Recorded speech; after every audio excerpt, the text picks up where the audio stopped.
Olá, sejam muito bem-vindos a vocês que acompanham a Suíno Brasil. Hoje nós apresentaremos um novo programa do canal AgriNews TV Brasil, em um bate-papo especial com os autores dos artigos de cada edição. Com vocês, a visão do especialista. E hoje o nosso bate-papo especial é com o professor do Departamento de Zootecnia da Universidade Federal de Lavras, o professor Dr. Vinícius Cantarelli, e o doutorando em zootecnia com ênfase em nutrição de suínos e saúde intestinal, Igor Henrique de Paulo. Boa tarde, professor. Boa tarde, Igor. Boa tarde, Ângela. Obrigado aí pela oportunidade. É um prazer conversar com vocês sobre um tema muito relevante para a suinocultura, um artigo que deu muita repercussão aqui entre os nossos leitores, né? Então, hoje a gente vai falar um pouco aí do artigo que vocês escreveram para a edição do segundo trimestre de 2023, intitulado Como a Saúde Intestinal é Impactada pelo Colostro. E aí vamos falar um pouco sobre a principal fonte de nutrientes e de anticorpos para os leitões neonatos. Professor Igor, vocês iniciam o artigo de vocês com a citação do Ledvidsky e colaboradores, 2005, em que ele faz a seguinte afirmação: a ingestão adequada de colostro se caracteriza como um dos fatores principais relacionados à sobrevivência neonatal de suínos. E aí eu gostaria que vocês esclarecessem essa relação de ingestão de colostro e sobrevivência dos neonatos e quais são os principais componentes do colostro.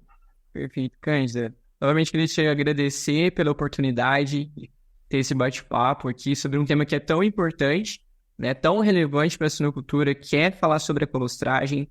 É um assunto que em alguns momentos pode ser que não seja tão debatido, mas que tem um impacto fundamental, não só para esses leitões nos primeiros dias de vida e a mortalidade, como a gente vai discutir agora, mas todas as fases subsequentes. Bom, a colostragem, a gente pensa em dois pontos principais, que é relacionado a esse fornecimento de energia e o fornecimento de imunidade ao leitão recém-nascido. Primeiro, quanto ao fornecimento da imunidade. Os leitões, a espécie suína, ela tem uma particularidade que o tipo de placenta, que é epitélio corial difusa, ela restringe a passagem de imunoglobulinas pelo sangue da matriz para o feto, né, durante o processo ali de crescimento desse feto. Então, esse leitão, ele nasce com imunidade inata bem formada, mas sem imunoglobulinas. Então, é por meio do colostro, essa imunidade passiva, que o leitão ele consegue adquirir essas imunoglobulinas e consegue estar lidando com alguns patógenos, alguns agentes ali que possam gerar danos ao seu organismo. O outro fator, quando a gente pensa nesse ponto de sobrevivência, é o colostro como uma fonte energética para ele. Então, o leitão que ele consegue ingerir uma quantidade adequada em uma faixa ali de consumo que é interessante para o animal, esse animal ele consegue ter uma maior capacidade de locomoção ali na baia com a fêmea. Então, consegue fazer uma maior sucção dos tetos e ingestão de uma maior quantidade de colostro. Então, leitões que têm maior ingestão, eles têm uma maior sobrevivência devido a essas questões que possibilitam realmente a sua permanência ali na baia. Existem até alguns artigos que comentam quanto a essa questão de um alto nível de leitões esmagados. E isso está muito relacionado à ingestão de colostro. Talvez você ache que esse leitão está fraco por alguns outros fatores, mas é porque ele tem essa deficiência em manter sua temperatura, né, e ele acaba ficando fraco. E a fêmea, né, esmagando o mesmo. Muito obrigada, viu, Igor, pelo esclarecimento. Professor, tem algo a acrescentar? Só para reforçar o que o Igor falou, que é muito importante, né? Tem a ver muito com sobrevivência. Nós estamos falando de imunidade, né? E o sistema imune funciona para garantir o organismo em homeostase, né? E aí você imagina um neonato com uma condição de baixa resposta, baixa ou quase nada de resposta imune. Então ele precisa de todo esse aporte que a fêmea dá, que são imunoglobulinas, mas vem também linfócitos, neutrófilos, leucócitos, citocinas, tá? Então, existe uma correlação, estudos de correlação com ingestão de colostro e sobrevivência. Então, a questão de mortalidade de leitões na maternidade, ainda mais nos dias de hoje, a gente tem que começar necessariamente pelo bom manejo de colostro, tá? E muitas vezes não é só o leitão de baixo peso. A gente encontra, muitas vezes, o Igor falou aqui de esmagamento, às vezes você encontra leitão esmagado, leitão de peso médio a alto. E aí você faz uma necrópsia nesse leitão, e aí você observa que ele não tem nenhuma quantidade de colostro no estômago. Então, muitas vezes, a gente tem que estar atento a todos os leitões. Mesmo que eles precisam de uma menor ingestão de colostro, assim, de colostragem, quando você faz banco de colostro, mas às vezes é interessante, né? Nos casos, a gente foi visitar uma granja recentemente, que eles fazem banco de colostro, e eu perguntei para ele, por que vocês estão dando colostro, usando o banco de colostro para vocês com leitões maiores, inclusive? Ele falou, porque nós já encontramos leitões com estômago vazio, leitões grandes que morreram com estômago vazio, tá? Então, olha só a importância do colostro, não é só para leitões pequenos, o manejo tem que ser bem feito por toda a leiteirada, ou para toda a leiteirada. É uma questão de sobrevivência, né? Então, o sistema imune suporta o equilíbrio que vai suportar a sobrevivência nas primeiras horas ou nos primeiros dias, principalmente. Só complementando essa fala do professor também, acho que é muito importante a gente reforçar a questão de treinamento e conscientização da equipe que está lidando com esse manejo de colostragem, porque talvez para a gente que está mais com tomadores de decisão, fica claro essa importância, mas para a pessoa que está no dia a dia, que realmente está fazendo esse manejo, ele tem que estar muito consciente da importância disso, né, desses efeitos a longo prazo que vai fornecer do leitão e atender às demandas, né, de cada animal. A gente, assim, não, a colostragem, a gente faz assim, vamos buscar tecnologias que podem aumentar a quantidade de colostro, concentração do colostro, mas o grande sucesso do programa de colostragem está numa mão de obra bem treinada e motivada, principalmente. Sim. E aí vale a pena, né, a gente destacar um olhar sobre o micro e o macro, né? Então, trazendo a ciência para o campo, levando o treinamento para os colaboradores que estão ali para o sucesso do sistema de produção, né? Exatamente. Igor, aproveitar que você comentou aí, né, sobre essa ingestão de energia e de imunoglobulinas, e é importante também a gente ressaltar um nível adequado de ingestão de colostro pelo neonato, né? E eu gostaria que você comentasse qual seria esse nível adequado. A gente sempre discute, né? Sempre na literatura a gente pode encontrar valores que são variáveis, mas a gente prioriza que seja atendido a parte de 200 gramas por quilo de peso vivo de leitão. É importante frisar essa proporção, né, de gramas por quilo de peso vivo, tendo em vista que ao nascimento haverão leitões com maior peso, menor peso, então que a gente possa também estipular para cada peso específico desse animal, e não uma faixa fixa, congelada, digamos assim, para todos os animais. Muito obrigada, viu? Algo a acrescentar, professor? Não, eu acho que só para reforçar, né, a importância da gente saber o quanto de ingestão de colostro, né, a importância da ingestão de colostro, o quanto de ingerir de colostro, porque muitas vezes existe essa dúvida, né? Então, tem gente que fala entre 200 e 300 gramas, depende do peso. Então, acho que o Igor colocou muito bem nesses 200 gramas por quilo de peso vivo, que eu acho que é um bom parâmetro aí para ter como indicador dentro das granjas. Não fica tão generalizado, né? A outra pergunta que eu tenho aqui é com relação ao período, né? E aí eu gostaria de saber qual o período de produção e secreção do colostro e qual o período máximo aí de ingestão do colostro pelo leitão lactente, né, o neonato. Então, esse colostro ele começa a ser produzido já no momento antes do parto, tá? Nas horas aí que antecedem esse momento do parto, e há essa consideração como colostro ainda em torno das primeiras 24 horas após o parto. Mas a gente sabe que a composição desse colostro ela vai ser variável já nas primeiras horas, a partir do que essa fêmea iniciou o seu momento do parto também, e é um ponto importante ser ressaltado, que não é o término do mesmo. Então, como a gente também comenta que as matrizes suínas elas apresentam hoje uma duração de parto variável, né, às vezes horas que ficam ali em trabalho de parto. Essa composição do colostro é referente ao onde é contada, né, desde o início desse parto. Muito obrigada, Igor. E aí eu estou até lembrando de uma visita que eu fiz na granja do Grupo Aro, em Raul Soares, Minas Gerais.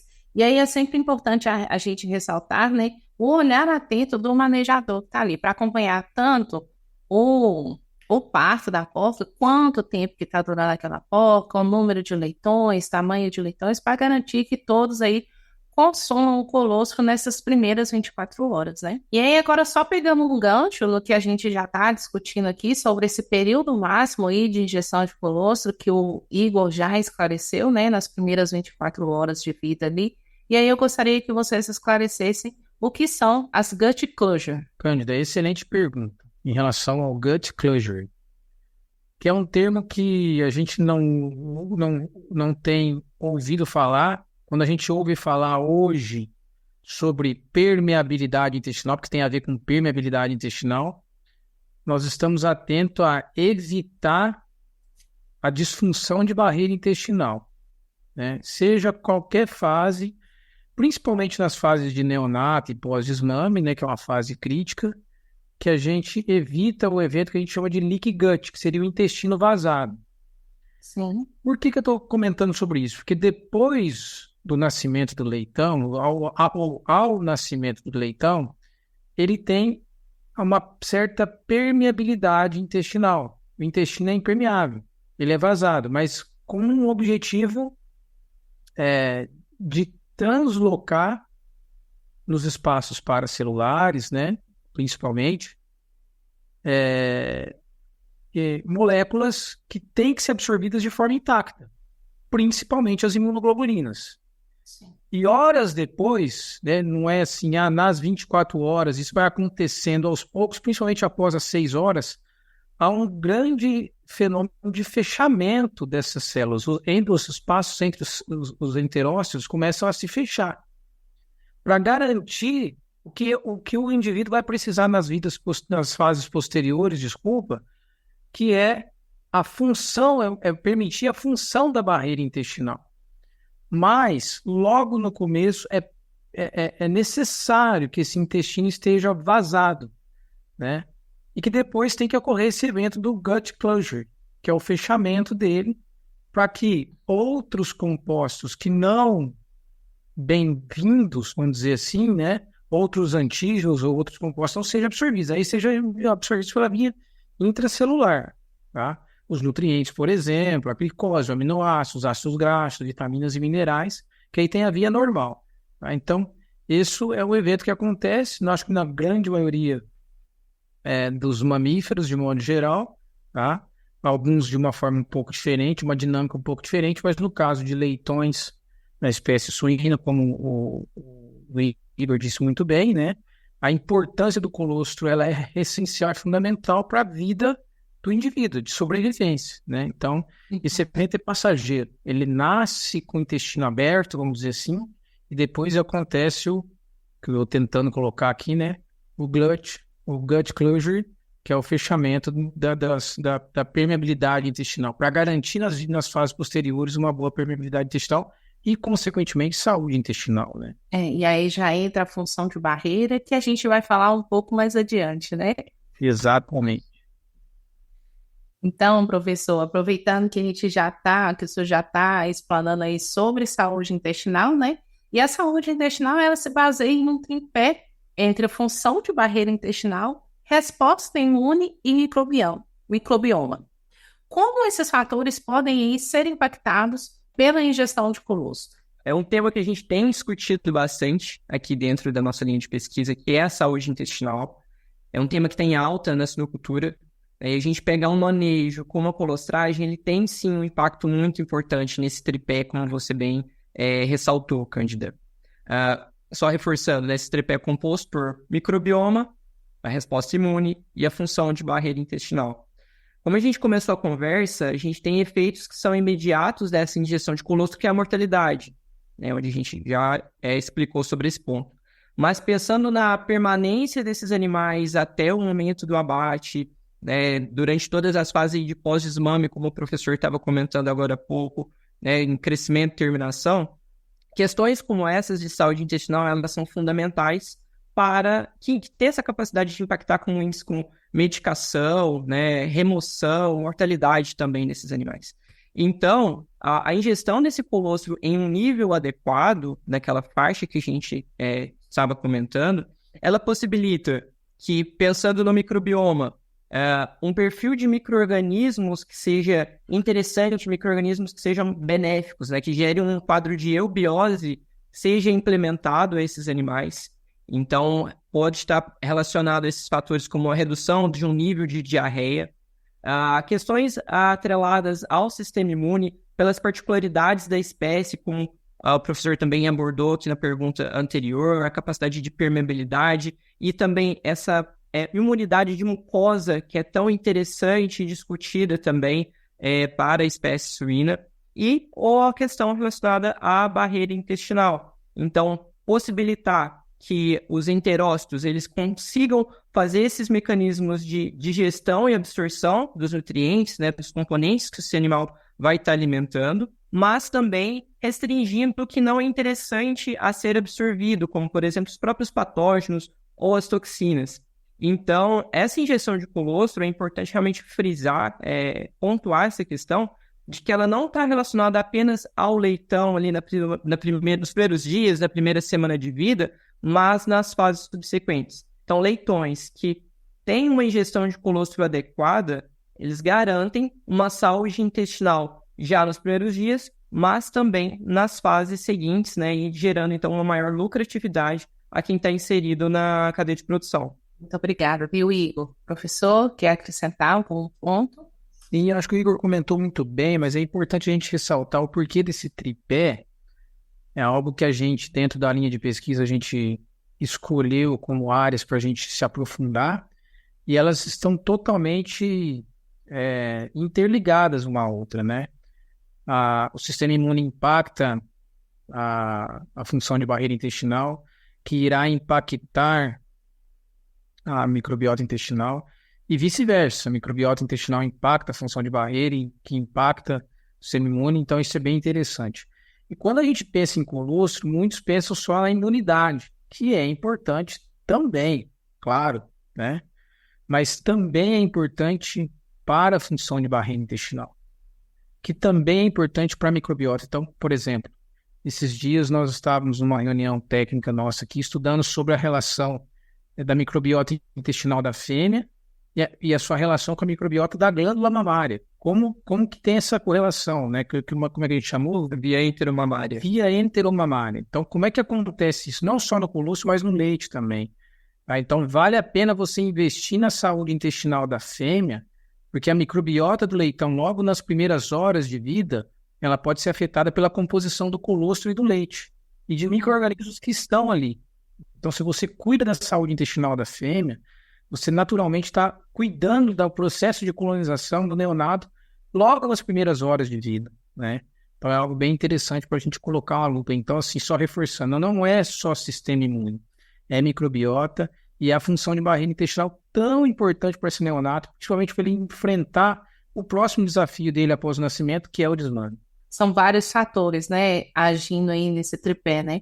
Exatamente. E aí, para a gente já finalizar esse bate-papo aqui, e aí eu até convido quem ainda não teve a oportunidade de ler o artigo, tá? Ele está disponível no site da Suíno Brasil, possenews.com. É só ir lá e fazer a busca, como a saúde intestinal é impactada pelo colostro, que ele está lá disponível no nosso site, e para quem quiser também fazer o download do PDF.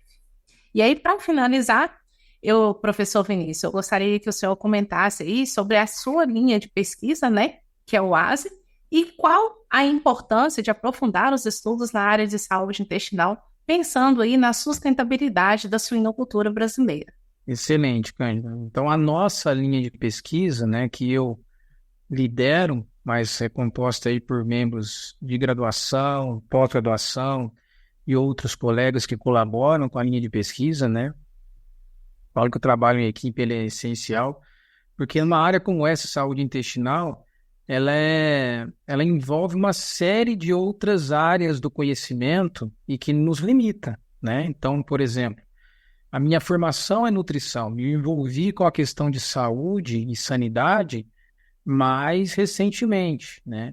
Então, a gente teve que convidar colegas aí que têm expertise em imunologia e microbiologia e outras áreas aí da biologia, tá? Mas dentro da nossa linha de pesquisa, que é o Animal Science and Intestinal Health, nós inicialmente começamos a trabalhar só com aditivos, então era aditivos para a saúde intestinal, que era ASE, aditivos para a saúde intestinal. Mas a gente começou a observar, Cândida, que vários outros fatores, que não só o aditivo, obviamente, ou a nutrição, impactavam a saúde intestinal, como, por exemplo, fatores estressantes, que é natural dentro de uma granja, ou é normal, vamos dizer assim, dentro do sistema de produção. Seja ele densidade, seja ele desmame, seja o estresse por calor, né? E dentro disso, a gente começou a, então, dividir em áreas, né? Quais os fatores que eram impactados por essas fontes de estresse ou fontes de estratégias para buscar solução a esses problemas. E a gente entendeu, então, que era esse tripé, né?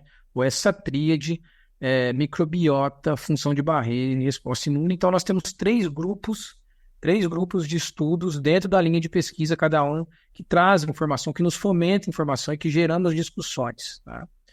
É importante a gente ressaltar também que a gente, além desses grupos, nós temos um programa bem interessante, chama Programa Leitão de Sucesso, que a gente discute e desenvolve projetos para tentar buscar soluções relacionadas à qualidade do leitão.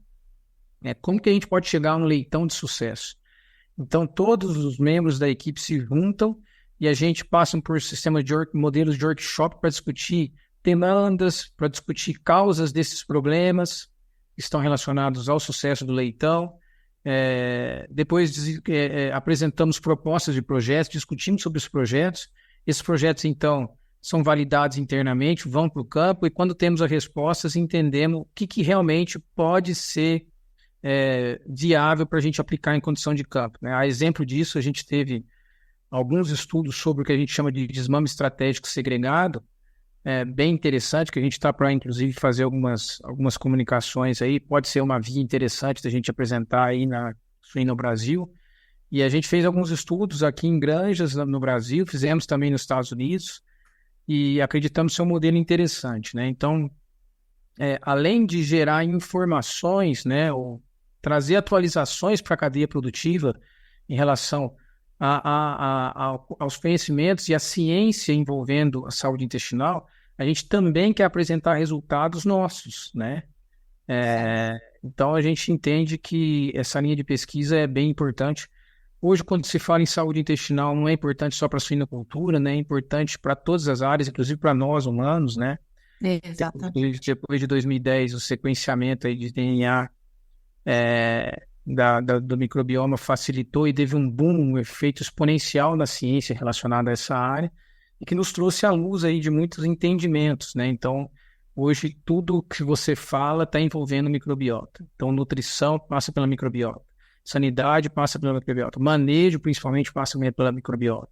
E ela conversa o tempo inteiro com o organismo, que no caso nosso é os suínos, né? Então, a gente tem tido muitas demandas, muitas ideias, e aqui nosso objetivo é, sim, transformar essa ciência em alguma tecnologia, né, que possa gerar valor aí para a cadeia produtiva nessa área, e formar talentos, como o Igor, por exemplo, né, que vão certamente levar esse conhecimento aí para poder ser aplicado dentro da nossa área. Nossa, que fantástico. Parabéns, viu, professor? Eu tive a oportunidade aí de acompanhar por uma época o trabalho da ASE e ver o tanto que a linha de pesquisa está evoluindo. É fantástico. Parabéns pelo trabalho. Parabéns pela formação de tantos talentos que estão entrando aí no mercado de trabalho, como o senhor mesmo ressaltou.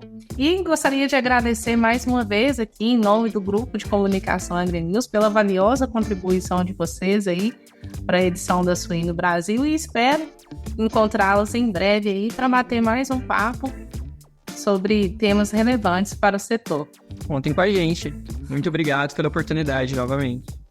Eu que agradeço. Obrigado, a gente fica muito feliz, ainda mais vindo de você, que tem um carinho muito especial, já passou por aqui, e a gente sempre vai estar à disposição para comunicar, para entender, para aprender e para poder compartilhar também o que a gente está aprendendo aqui dentro dessa linha de pesquisa.